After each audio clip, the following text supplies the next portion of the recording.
যাকে দেখে আমি হয়ে উঠেছিলাম জোনাকি থেকে জ্যোৎস্না, যার প্রেম পাওয়ার জন্য পৃথিবীর প্রেম পড়া হলো না, জগৎকুল নাম দিল তার প্রেমিকা। তাকে দেখার পর চাঁদ, ফুল কিংবা প্রজাপতিকেও সুন্দর মনে হয়নি।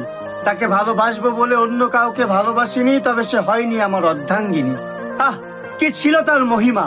জগৎকুল নাম দিয়েছিল তার প্রেমিকা।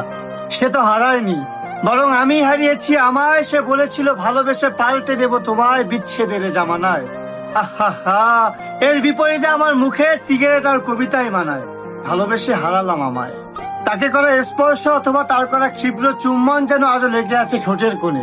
শুধু নেই সে অনামিকা, যার নাম দিয়েছিল জগৎকুল প্রেমিকা। আমি শুনেছিলাম পৃথিবীর মানুষেরা চাইলে সবকিছু হতে পারে, তাই আমি চাঁদ, সূর্য, মহাবিশ্ব চাইনি হতে। শুধু চেয়েছিলাম এক জনম তোমায় ভালোবেসে যেতে। তোমার শূন্যতায় ক্লান্ত আজ ফুসফুস, তুমিহীন বেড়েই চলেছে বুকের বাতাসের ব্যথাটা। আমি এখনো বিশ্বাস করি তুমি ছিলে পৃথিবীর শ্রেষ্ঠ প্রেমিকা।